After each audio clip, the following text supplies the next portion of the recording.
RBI ने civil score company पे शिकंजा कस लिया है। अब जितने भी लोग हैं जो आज तक सिविल स्कोर के कारण बहुत ज़्यादा परेशान हो रहे थे, उनके लिए बहुत बड़ी खबर है जो कि 26 तारीख से लागू होगी।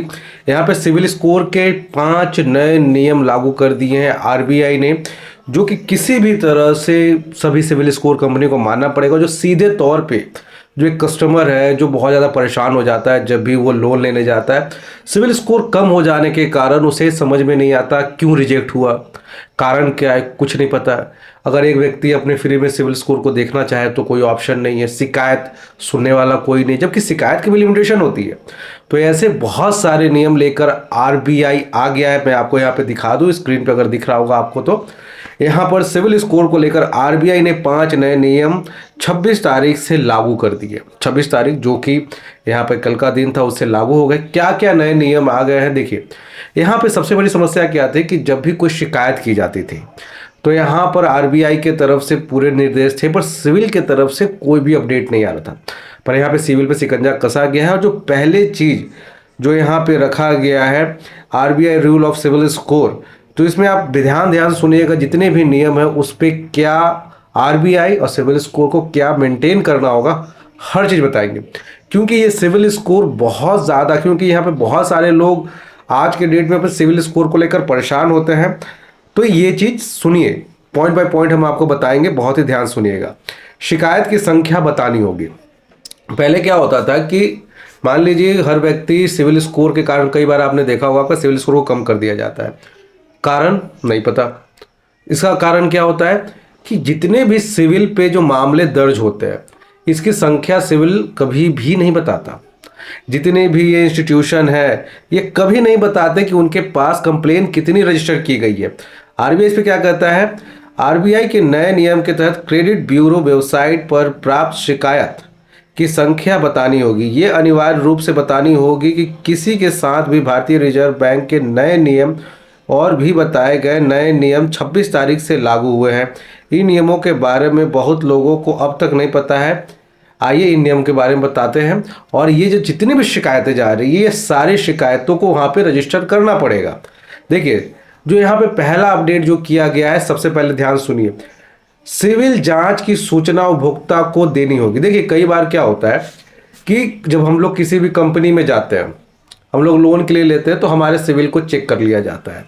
मेरा सिविल कम है, आपने सुना होगा ना, जब आप लोन लेने जाते हो तो सर आपका सिविल स्कोर कम है। आपने जांच कर लिया, इसकी सूचना हमसे कोई परमिशन नहीं ले रहा है, मेरे सिविल को देखा जा रहा है पर हमें नहीं बताया जा रहा है।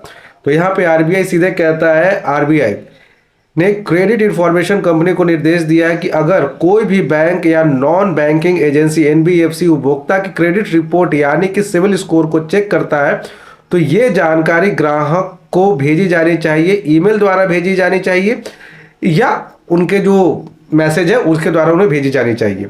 इससे क्या होगा कि कस्टमर को पता चल रहा है कि कौन मेरे सिविल के साथ छेड़छाड़ कर रहा है, देख रहा है, क्यों यूज कर रहा है, भाई मेरा कोई क्यों चेक करेगा।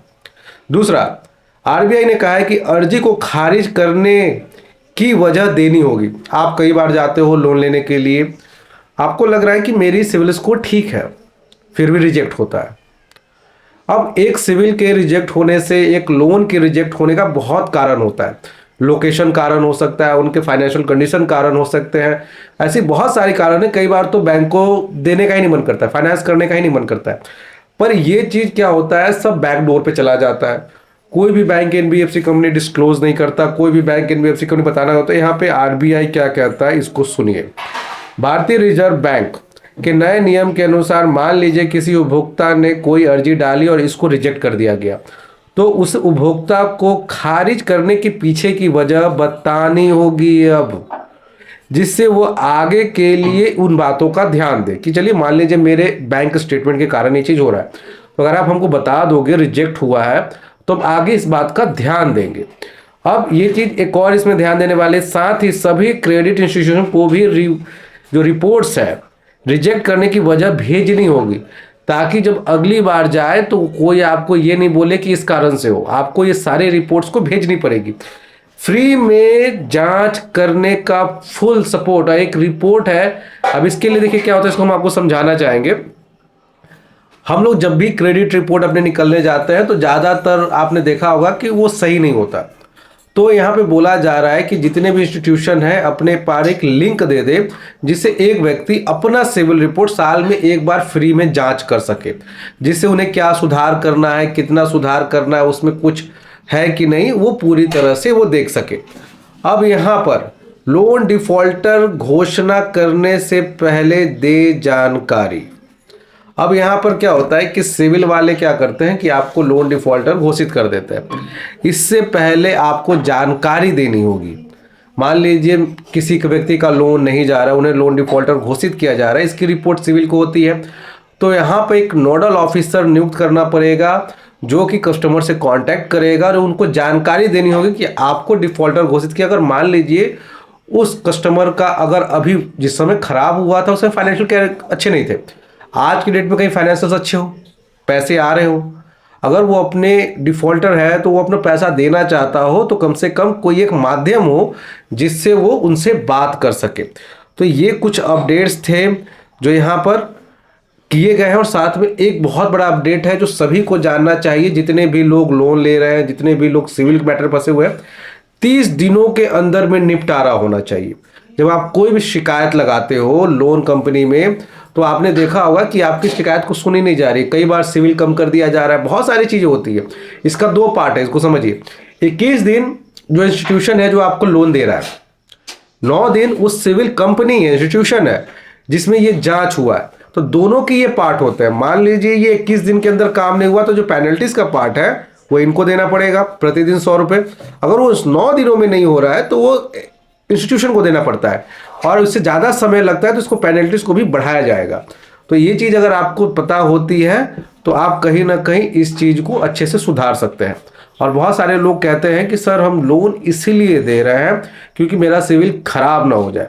तो हम आपको एक चीज़ बताते हैं कि सिविल जो चेक होता है, किसी का भी जो स्कोर दिया गया 750, तो यहाँ पर अगर आप बड़े लोन ले रहे हो जहाँ पे सिक्योरिटी डाल रहे हो तो उसमें ये 650 के बाद भी काम करता है।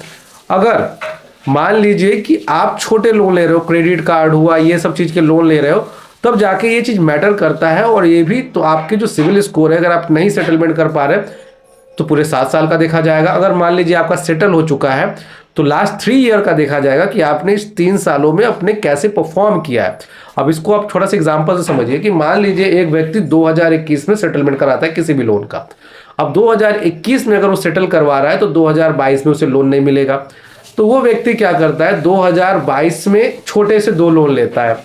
मान लीजिए उसने 2022 में एक टीवी खरीद लिया, 12 महीने की किस्त थी, उसने अच्छे से पे किया। फिर 2023 में उसने एक फिर टीवी खरीद लिया या फ्रिज खरीद लिया, 12 महीने की ईएमआई थी, उसने अच्छे से पे किया। अब तीसरे साल जब 2000 इसने 22 में किया, 23 में किया, जब 24 आएगी, जब 3 साल हो गया, अब जब वो दोबारा लोन लेने जाएगा, तीसरा साल जब उनका कंप्लीट होता है तो वहां पे चेक किया ये जाता है कि इन्होंने पास्ट में जो 3 सालों में जो लोन लिए है उसको कैसे से रीपेमेंट किया गया है। अगर इनके ये रीपेमेंट सही है तो उनको भविष्य में भी लोन मिलेगा, इसमें कोई समस्या नहीं है, क्योंकि स्कोर भी इंप्रूव होता है। तो ये थी आज के सिविल को लेकर बहुत सारी जानकारी। अगर आप इसके बारे में कुछ भी कहना चाहते हैं कमेंट कीजिए। जो लोग पर्सनली मुझसे बात करना चाहते हैं, लोन रिलेटेड कोई भी प्रॉब्लम हो रहा है, लीगल नोटिस आ रहा है, होम लोन का प्रॉब्लम है, कार लोन का प्रॉब्लम है, एजुकेशन लोन है, क्रेडिट कार्ड है, पर्सनल लोन है, नहीं समझ में आता आगे कैसे डील लेना है, सेटलमेंट कैसे करना है, स्क्रीन पे नंबर है, आप अपॉइंटमेंट लेकर उनसे बात कर पाओगे। करना क्या होगा, व्हाट्सएप पे हाई लिखिए, आपको पूरी जानकारी मिल जाएगी। जय हिंद, वंदे मातरम।